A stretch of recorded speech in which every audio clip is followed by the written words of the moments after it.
March 27, 1945. Over Japan, the air is thin and painfully cold. At 31,000 feet, a single B-29 superfortress cuts through the pale morning sky, its aluminum skin catching the sun like a blade. For right our 3350 engines thunder in steady rhythm, each vibration traveling through the pressurized fuselage. Inside, oxygen masks hiss softly. Frost clings to the gun blisters. Far below, the coastline of Honshu fades into haze. This aircraft is not alone. It is part of a long bomber stream, silver dots stretching toward the industrial heart of Japan. But already, the warning signs are there. Dark specks rise from below, climbing fast. Too fast. Japanese fighters. The crew has seen this before. Head-on attacks. Vertical climbs. Desperation tactics born from a nation running out of fuel, pilots, and time. But today will be different. Today, the sky will close in. Within the next hour, this single bomber will be hit. Then hit again. Rammed. Not once, but twice. And still, it will keep flying.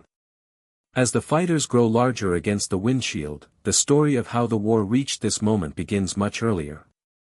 By early 1945, the Pacific War had entered its final, most destructive phase. Japan was no longer expanding. It was enduring. Its empire had been pushed back island by island, convoy by convoy, airfield by airfield. The Imperial Japanese Navy was shattered. Fuel was scarce. Experienced pilots were dead or dispersed. Yet the home islands remained intact, shielded by distance, weather, and a belief, shared by many Japanese leaders, that direct attack on the homeland could still be resisted. That belief began to collapse with the arrival of the B-29 superfortress. The B-29 was unlike any bomber that had come before it. Designed specifically for the vast distances of the Pacific, it could fly higher, farther, and faster than most fighters Japan possessed. Pressurized crew compartments allowed sustained operations above 30,000 feet. Remote-controlled gun turrets, guided by analog fire control computers, gave it overlapping defensive coverage unmatched by earlier aircraft. With a maximum range exceeding 3,000 miles, it could strike Japan directly, if bases could be secured. That was the problem. Early B-29 missions launched from China under Operation Matterhorn were logistically fragile and strategically limited. Every gallon of fuel, every bomb, had to be flown over the Himalayas. Loss rates were high. Maintenance was brutal. The aircraft itself suffered from engine fires and mechanical failures. Everything changed in mid to late 1944 with the capture of the Mariana Islands, Saipan, Tinian, and Guam. These islands were close enough to Japan for sustained bombing campaigns and large enough to support massive airfields. From concrete runways carved into coral, hundreds of B-29s could now operate continuously. By early 1945, the United States Army Air Forces had shifted strategy. High-altitude precision bombing gave way to low-altitude nighttime incendiary raids, devastating Japanese cities built largely of wood and paper. Tokyo burned. Osaka burned. Nagoya burned. Industrial output collapsed. Civilian casualties mounted into the hundreds of thousands. Japan's air defense system was overwhelmed. Radar coverage was inconsistent. Anti-aircraft guns struggled at high altitude. Fighter interception depended on visual spotting and hurried climbs. The aircraft available, Ki-43s, Ki-44s, Ki-61s, and later Ki-84s, were often flown by young pilots with minimal training and limited fuel for combat maneuvering. Still, they rose. By March 1945, Japanese fighter units were being forced into impossible roles.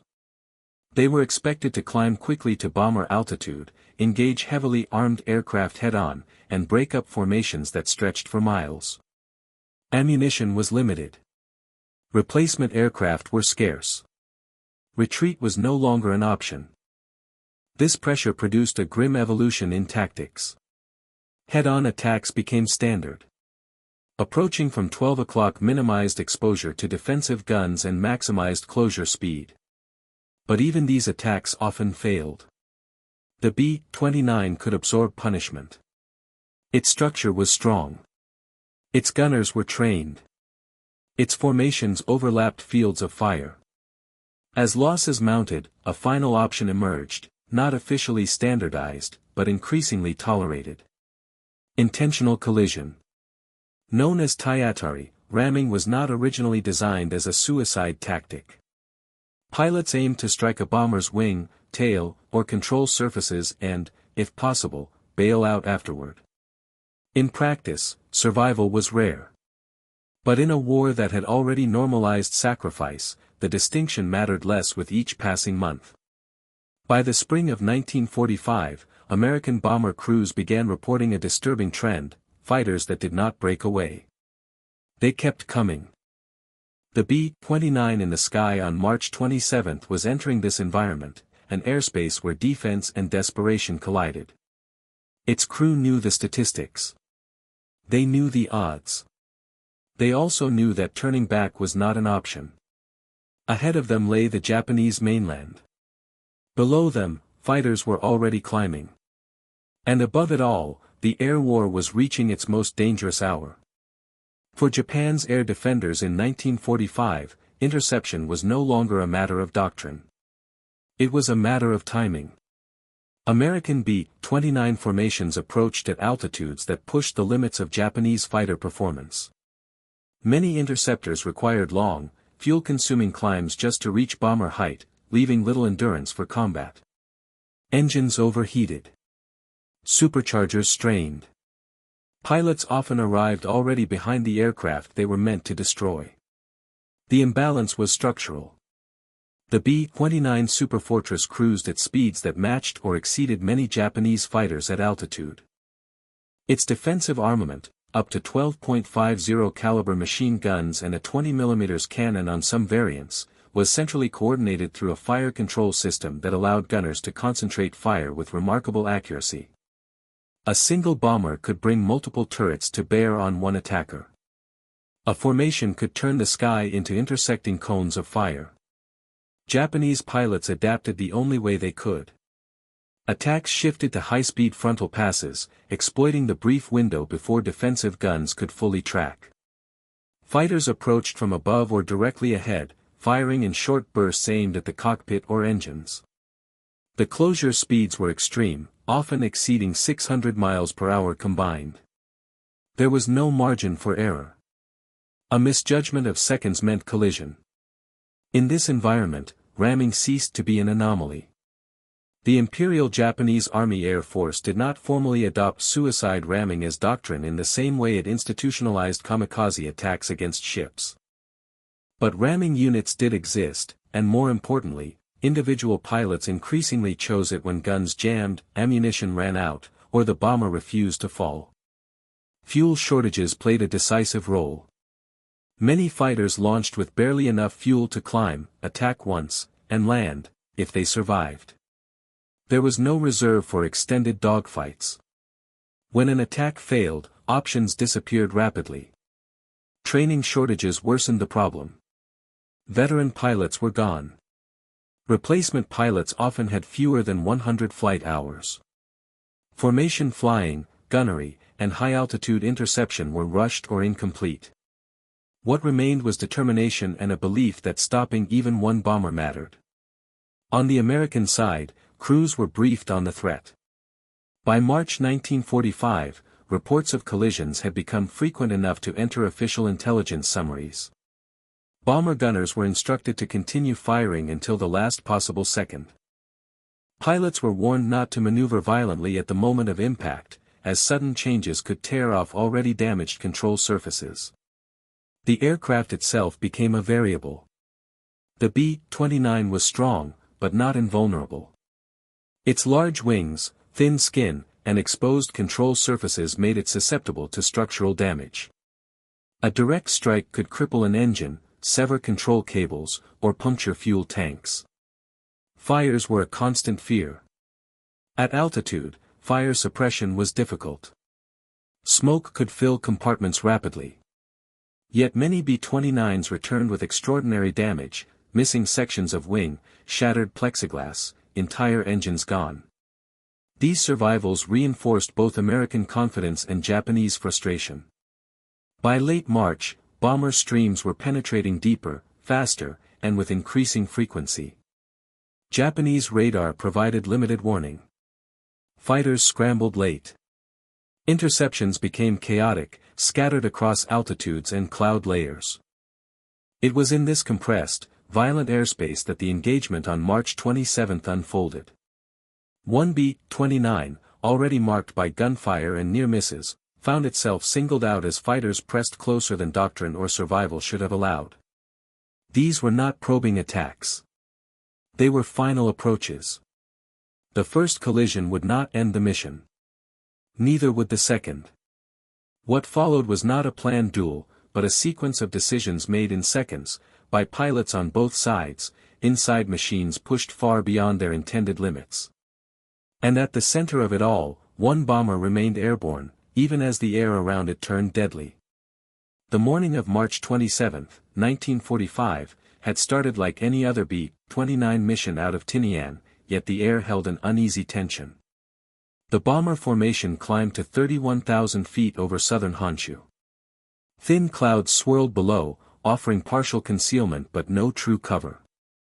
Every man aboard knew the dangers: Japanese fighters, scarce fuel, and an enemy increasingly willing to collide rather than retreat. The targeted city was Nagoya, an industrial hub churning out steel, aircraft, and ordnance.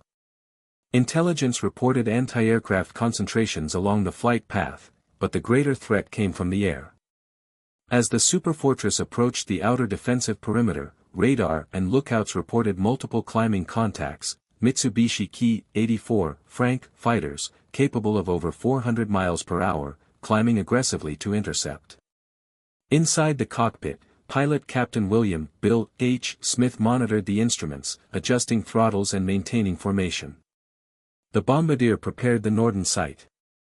Gunners hunched behind their remote-controlled turrets, fingers hovering over triggers. From the nose to the tail, the aircraft was a fragile fortress, thousands of pounds of aluminum, fuel, and bombs pressed against gravity and skill. At 9:17, the first attackers appeared on the port side. A Ki-84 peeled off the cloud deck, diving toward the B-29's left wing. Sergeant Harold Jensen, manning the tail turret, tracked the fighter, squeezing the trigger in controlled bursts. Tracers stitched across the sky. The bomber shuddered as rounds found their mark, ripping the enemy fuselage. The first plane spiraled out, smoke trailing, but barely before another Ki-84 crossed its path from the starboard. The formation's overlapping defensive fire created a deadly lattice. One fighter after another ignited in bursts of fire, but the attack continued. A wingman screamed into the radio, multiple bogies closing. Port tail incoming. Then it happened, a fighter, misjudging distance, collided with the B-29's tailplane. The impact reverberated through the fuselage. Alarms sounded. Control surfaces shuddered. Fuel lines ruptured. Jensen ducked as a fragment tore through the turret. Despite the damage, the bomber remained airborne. Captain Smith countered with subtle aileron corrections, keeping altitude steady. Oxygen masks fogged as the crew absorbed the shock. They were trained for this, yet no simulation could prepare a man for a fighter smashing into the aluminum skin at over 350 miles per hour. Moments later, another Ki-84 approached head-on. The bombardier and nose gunner coordinated fire. Tracers converged on the fighter, lighting up its cockpit. Smoke filled the engine cowling. But the fighter did not fall fast enough. Instead, it rammed the bomber's right wing, shearing metal and puncturing the pressurized fuselage.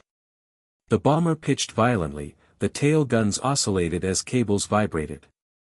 Inside, gunners and navigators yelled warnings over static-laced radios. Fuel leaked, systems sputtered. But remarkably, the superfortress held together. The engines groaned but continued producing thrust.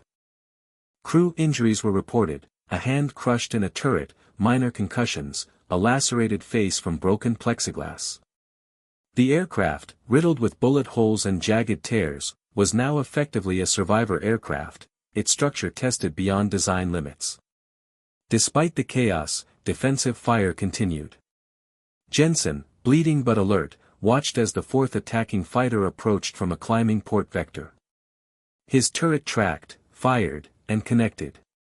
Flames erupted from the fighter's wing, spinning it downward into the clouds. Another attacker veered away, smoke trailing, leaving a sky littered with debris. The formation pressed onward. Other bombers, also taking hits, began to drop out of line. Amid explosions and gunfire, the solitary superfortress, already rammed twice, maintained altitude. Captain Smith radioed higher command, reporting severe damage but mission continuation. They would reach the target. In the pressurized cabin, oxygen tanks hissed. Instruments flickered. Yet, in this metal shell flying alone above Japan, human resilience shone. Crew members adjusted gunners' turrets manually as hydraulics failed. Navigation was corrected by hand. Every crewman understood that failure meant death. Yet, together, they held the bomber steady. The first wave of interception was over, but the threat was far from gone. Clouds concealed additional fighters, and Japanese units were known to regroup rapidly. Damage assessment revealed the aircraft could still fly, but structural fatigue and wounded crew meant that even minor turbulence could have catastrophic consequences. And still, this B-29 pressed forward, climbing toward the city, towards the target, and into history. By 9:42, the B-29 had entered the outskirts of Nagoya. The industrial sprawl below shimmered in the haze, chimneys rising like sentinels over smoke-darkened factories. Anti-aircraft guns began to fire sporadically, black puffs marking flak bursts, but the true danger remained above, the relentless Japanese fighters circling, climbing, seeking any opportunity to finish what previous assaults had only begun. The bomber's right wing bore a jagged gash from the earlier collision. Hydraulic lines were severed, leaving rudder control partially impaired. The crew now operated on split-second coordination. First Lieutenant James "Jimmy" Carter, manning the forward dorsal turret, tracked an incoming Ki-84 diving from starboard high. He fired in controlled bursts, each round singing across the thin sky. The fighter banked sharply, only to collide with the wingtip, shattering a portion of the aileron. The impact threw the bomber into a slight bank. Smith countered with precise engine adjustments, hands tight on the throttles. Inside, the cabin smelled of hydraulic fluid, burned insulation, and sweat. The navigator worked frantically with a damaged compass and partial maps. Oxygen masks provided only partial relief at 31,000 feet, the thin air making every movement laborious. Injured gunners struggled to reload jammed guns, others were covered in cuts and bruises from flying shrapnel. Another fighter approached from the rear. This one was determined, climbing aggressively through the bomber formation's defensive fire. Tracers stitched across the fuselage, flames licking its engine. But as it closed on the tail, it became the second collision of the mission. The Ki-84 struck the fuselage near the tail assembly, crumpling aluminum and tearing open the pressurized compartment. A shockwave rattled the cabin, and instruments fell loose. The crew braced. Smoke filled the rear section. Sergeant Jensen, still manning the tail, was knocked against his turret but regained position. He fired through the haze, watching as the fighter disintegrated against the night sky. Remarkably, the bomber held together. Its engines continued to roar, though one was now partially disabled. Below, the city stretched like a fragile mosaic. Factories, rail yards, and warehouses glinted in the morning sun. The crew knew the mission was not only survival, it was destruction. At 9:50, the bombardier released the payload over the assigned industrial target. Incendiaries scattered across factories and storage yards. Smoke rose immediately, flames igniting wooden and combustible structures. Despite the aircraft's damage, the bombs fell with precision. But survival remained precarious. A fifth fighter, pursuing from a steep dive, clipped the left stabilizer. Alarms shrieked. The tail wobbled dangerously. Smith adjusted throttles, banking the aircraft slightly to compensate. Crew shouted warnings, tending to fires and plugging leaks. Every movement demanded coordination, courage, and a measure of luck. Amid this chaos, the human element became decisive. Radio communications crackled, the gunners shouted instructions to one another over static. Injuries were ignored in the moment. The crew's cohesion and training allowed the bomber to remain in formation long enough to repel the final attackers.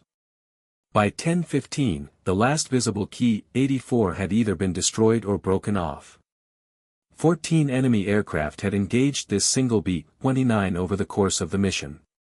2 had struck directly, ramming and tearing sections of the fuselage and wings.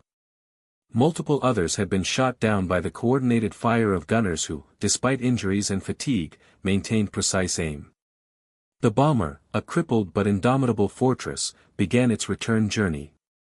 Each engine thundered against the sky, aluminum skin torn but still intact. Crew members worked silently, adrenaline giving way to exhaustion. Injuries were tended to with what little medical supplies remained. The aircraft had survived beyond what anyone considered possible. Above, the sky cleared. Smoke from fires on the ground reflected off clouds, painting the bomber in surreal light. For a brief moment, the danger seemed to pause. But every crew member knew this pause was fragile. Structural damage, enemy fighters, and weather on the route home remained threats. Yet in that moment, one fact was undeniable: this B-29 had survived what few machines or men could. 14 enemy aircraft engaged, 2 collisions endured, multiple gunners wounded, and still, it flew. It was a testament to engineering, to training, and to human determination under extreme conditions.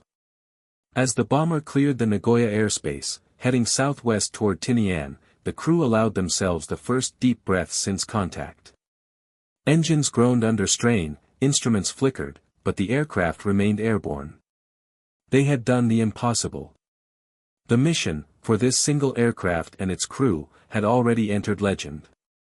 The return journey would not be easy. Damage assessments would reveal weaknesses, repairs would be painstaking, and the toll on the crew would be permanent. But they had survived the crucible of the air, demonstrating that courage, coordination, and resilience could carry even the most battered fortress through near impossible odds. And as the Pacific stretched beneath them, the story of this B-29, the one that faced 14 fighters and endured 2 ramming strikes, would be told for decades to come.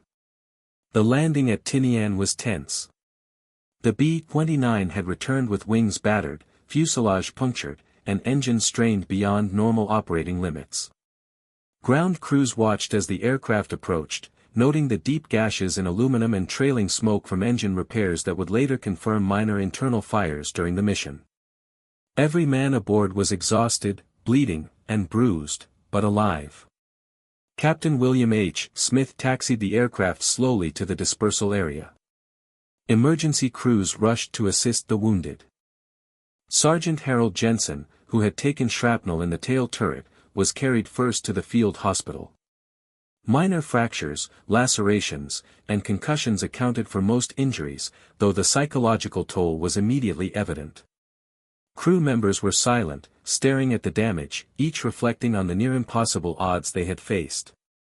Maintenance teams began their assessments. The right wing had been struck by a Key 84, tearing the aileron and severing hydraulic lines. The tail had been heavily damaged, with the stabilizer bent but still functional. Control cables had been frayed, leaving only partial rudder response. Bullet holes perforated fuselage sections from nose to tail, many clustered around gun positions. The engines, though still operational, showed overheating and punctured oil lines. Official mission reports later confirmed the staggering results. 14 Japanese fighters engaged the bomber during the attack, at least 2 fighters collided with the aircraft, and several others were shot down by defensive fire. This single B-29, operating at extreme altitude and under sustained attack, had endured impacts that would have downed almost any other bomber in the fleet. Command personnel quickly took notice. The surviving aircraft was photographed in detail, its damage catalogued. Intelligence officers compiled reports analyzing why this aircraft and crew had survived when so many others had fallen. They noted the extraordinary defensive coordination, effective gunnery, and resilience under duress. Lessons learned would influence formation tactics, gunnery placement, and crew training for the remainder of the Pacific bombing campaign. Meanwhile, the Japanese side assessed the encounter with grim recognition. Fighter losses had been significant. Experienced Ki-84 pilots had been lost or injured. Ramming tactics, while desperate and occasionally effective, resulted in extremely high casualty rates for the attackers. Fuel limitations had prevented extended pursuit, and the losses emphasized the strategic vulnerability of Japan's air defenses against high-altitude, heavily armed bombers. The crew's survival also carried broader morale implications. Letters sent to families, mentions in unit newsletters, and post-mission briefings circulated the story. AB-29, hit twice by collision, still completing its mission. It became a tangible example of resilience, not only in aircraft engineering but in human endurance. For the men of the 20th Air Force, it was proof that even the most harrowing encounters could be survived through discipline, courage, and trust in training. Yet survival came at a cost. After the mission, crew members reported lingering injuries and fatigue. Post-traumatic stress was unrecognized at the time, but the psychological strain of watching fighters collide with their aircraft, and the constant knowledge that death could arrive in an instant, left its mark. The aircraft itself required months of repairs to return to operational status, a testament to both the durability of the B-29 and the extreme punishment it had endured. By the end of March 1945, this mission became one of the documented extremes of bomber warfare in the Pacific.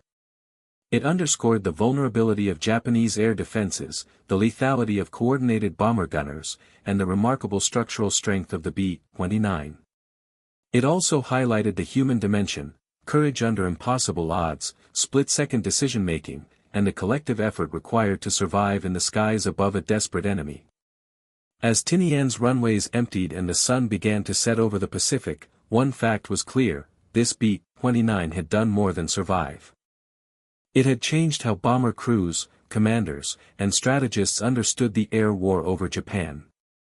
The next challenge would be to interpret these lessons and apply them to the increasingly dangerous skies ahead.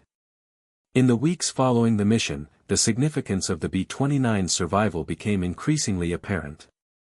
Intelligence reports highlighted not only the aircraft's resilience but also the tactical implications of the engagement. 14 enemy fighters had converged on a single bomber, 2 had rammed it, yet it had completed its bombing run over Nagoya. For the 20th Air Force, this was more than a story of luck, it was a testament to the design of the superfortress, the effectiveness of defensive formations, and the training of its crews. Japanese military analysts, meanwhile, acknowledged the encounter in operational summaries. While the ramming tactics demonstrated determination and courage, they exposed the desperation of Japan's fighter forces.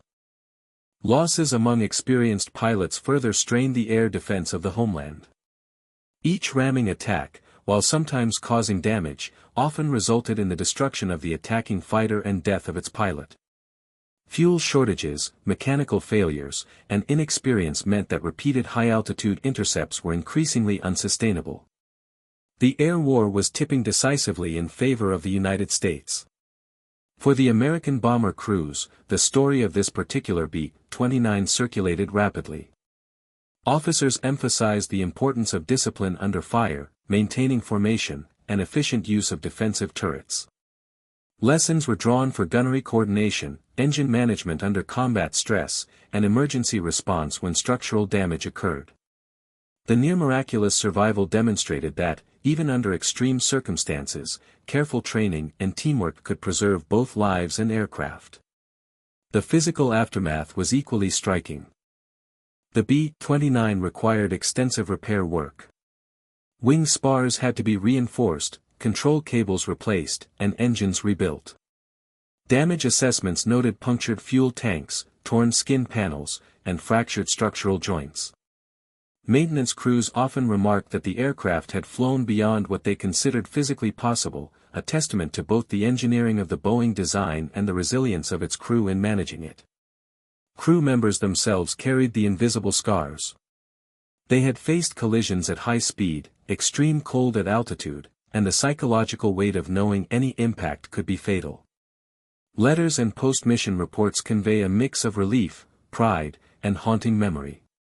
The flight was remembered not for heroics in isolation but for the coordinated courage and discipline required to survive together. Strategically, the mission reinforced the utility of high-altitude bombing against Japan. Japanese fighters were increasingly outmatched by speed, firepower, and altitude capability. While ramming attacks were dramatic and occasionally effective, they highlighted the unsustainable attrition Japan faced in defending its skies. The engagement over Nagoya became a case study in the limits of desperation tactics. Skilled crews in a well-built aircraft could survive extreme odds and complete their mission.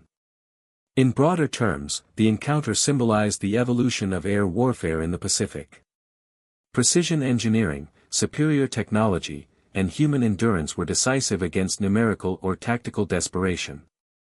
This B-29, battered but airborne, became a living testament to the combination of mechanical reliability and crew professionalism, a narrative that would resonate in operational training, historical accounts, and military culture for decades. By the end of March 1945, the Pacific Air Campaign had taken on new dimensions. Japanese cities continued to burn under incendiary raids.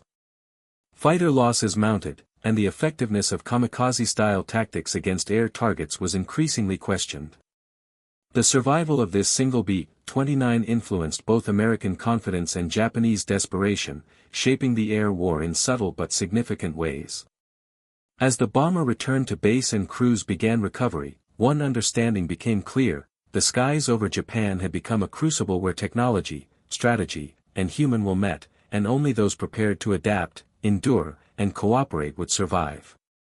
The story of this B-29 would not only endure in official records but also as a symbol of resilience against impossible odds, a defining episode in the final months of the Pacific War.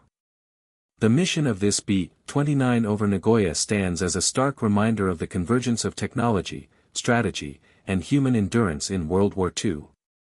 It was a flight that tested the limits of men and machines alike, a single bomber, battered by collisions and gunfire, still pressing forward to complete its mission. In those moments, the aircraft became more than metal and engines, it became a vessel of human determination, carrying men who refused to yield under extraordinary odds. From a technological perspective, the B-29 exemplified the evolution of modern warfare. Its pressurized compartments allowed sustained high-altitude operations. Remote-controlled defensive turrets, combined with overlapping fields of fire, transformed a bomber from a vulnerable target into a formidable fortress. Engineers and designers had created an aircraft capable of withstanding punishment that would have grounded earlier models. But even the most advanced machinery relies on human skill, and this mission proved that training, coordination, and quick decision-making were as critical as steel and aluminum. Strategically, the encounter highlighted the growing imbalance in the air war over Japan. Japanese pilots, courageous and desperate, increasingly resorted to ramming tactics, exposing both their bravery and the limitations of an overstretched defense. Each lost fighter and each failed interception accelerated the collapse of Japan's air capabilities. For the Americans, survival against such odds validated the effectiveness of bomber formations, gunnery coordination, and strategic persistence. Yet the story is also profoundly human. The men aboard that B-29 endured fear, injury, and exhaustion, yet continued to operate as a single organism. Their experience reminds us that war is not only a contest of machines but a test of endurance, discipline, and resilience. In that crucible of the skies, the bomber and its crew achieved something that was both mechanical and moral: survival against near-impossible odds, and the completion of their mission despite overwhelming adversity.